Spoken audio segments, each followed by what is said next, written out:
Adrenaline Fitness and Showcase Sports presents 3 Rounds with Dan Russelman.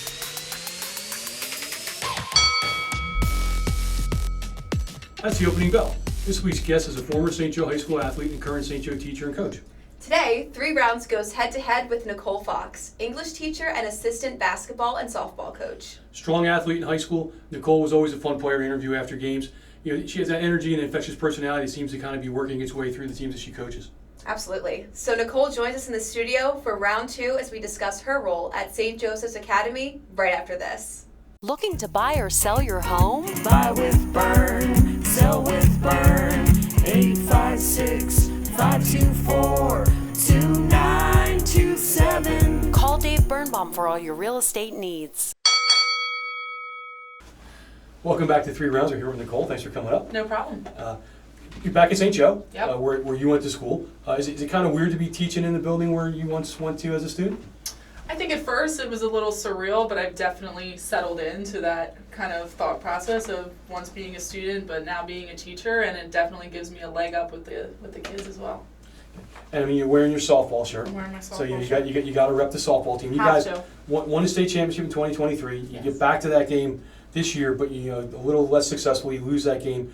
How do you, as a coach, how do you help the girls, kind of cope with a tough loss like that? It's all about adjustments. I really believe that if you are unable to not see the win and a loss in the sense of like this is what we need to work on and move forward, it shows that you always have something to work towards. You should never be settling, and that loss is going to propel that set of freshmen and sophomores and even the juniors, the upcoming seniors, to show that there is a lot at stake for the following year and to not leave anything behind. I mean, and a lot of success the last bunch of years for St. Joe. I think it's 6 straight South Jersey titles. You throw out that COVID year where I thought they maybe should have won the state title that year. I think they had a really awesome team that year. You come back into the program, you played on some teams. What's been the key to the success, that longevity of that success? Aside from recruiting, I think just the name in itself, the longevity of the success in our softball program comes from the type of girls that we're bringing in that want to come and play for St. Joe, that see the history and the lineage and what we have to offer and what is there to offer to them. It's not about winning as much as it is about creating a culture. Mm-hmm. So it's really exciting for them to be a part of that. And it helps having Les Olson.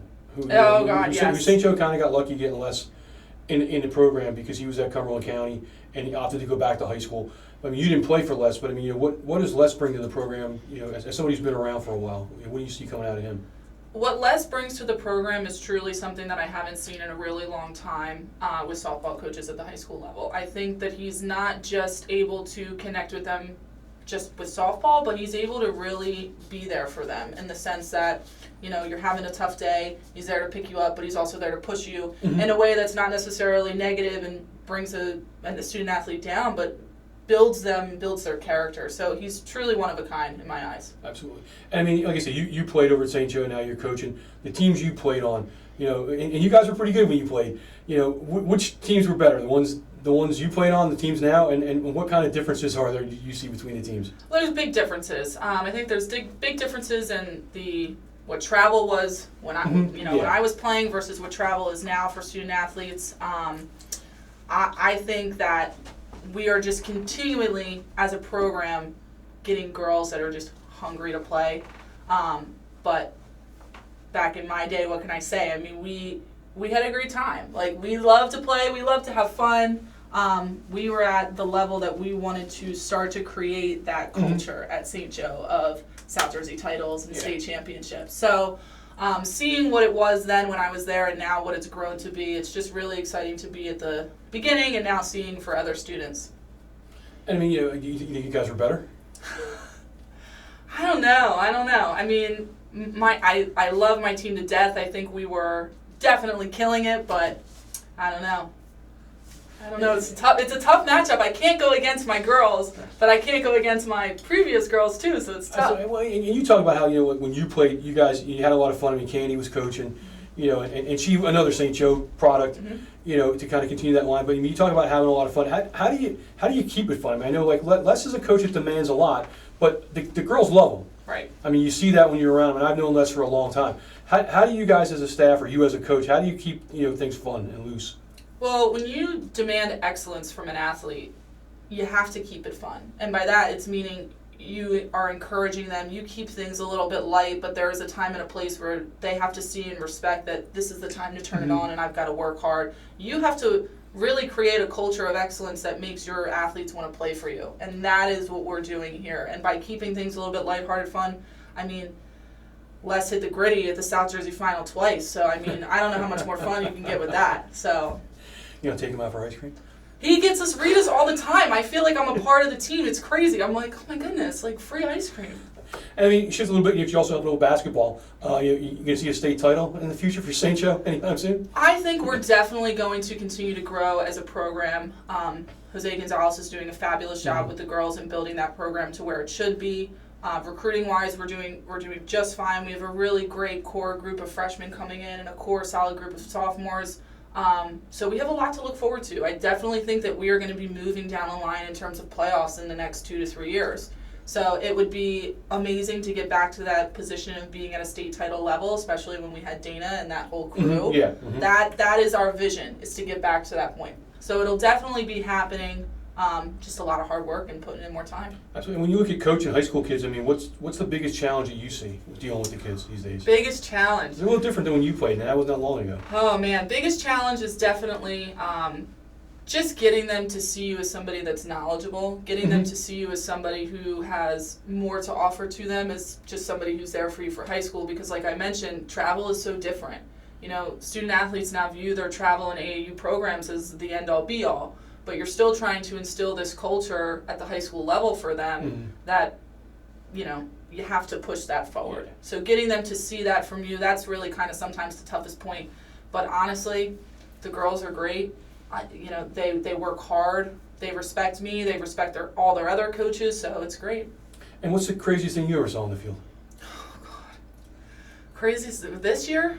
Oh, just anywhere. I mean, when you played. Oh, when I played? It had to be when I almost peed myself in left field during a game. It was terrible. It was terrible. So I think Candy was pretty upset with me that day. So was that like? I think I was in left field. I think I sat. Could you see that? Could you see that coming, or was that just sort of just? It was like an all of a sudden moment. It was so hot outside, and I was drinking so much Gatorade because I had to stay hydrated. It was a brutal day in the heat. Hydration is key. What's next for you? You gonna be coaching WNBA someday? I don't think they would be so lucky. I don't know. But no, definitely not. I love where I'm at. I love the positions that Steve Capuccio has put me in. He's definitely out for my success in my career. And I love the head coaches that I'm working for. They're definitely giving me the skills and the knowledge that I need to not just support the girls, but also support them in their roles. Okay. Well, thanks for coming up and having a little conversation. We're not done yet, though. We're going to do a third round next. We're going to go outside. We're going to do a little challenge, and hopefully, neither one of us will embarrass ourselves. It's okay. We probably will. It's all right. I'm ready. Thanks a lot. Stay tuned for the next round.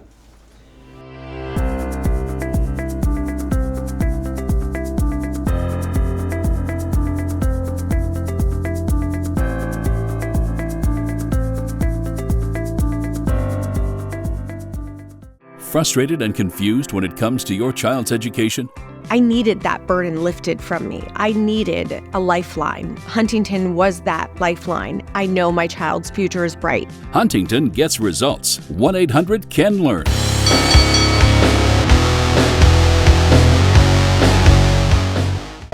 We're back for round 3 at the Hamilton Gazette Stadium.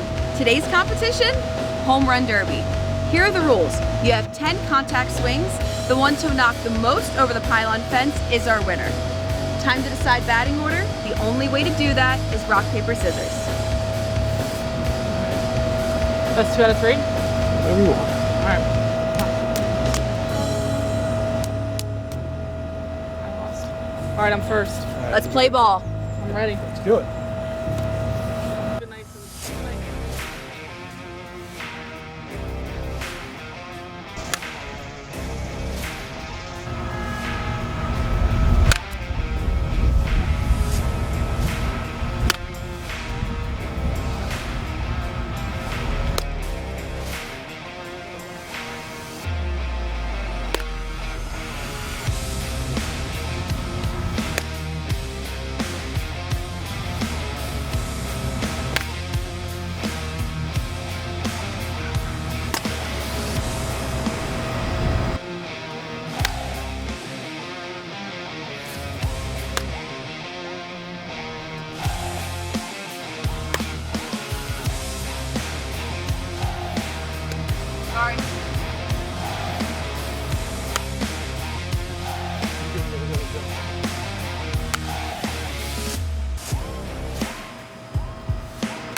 also afraid of rocking one right back. All right, the count is in. With a score of 5-4 and a monster shot that nearly hit the cars, our winner is Nicole. That's it from us at the Hamilton Gazette Stadium. Thanks for watching 3 Rounds with Dan Russell.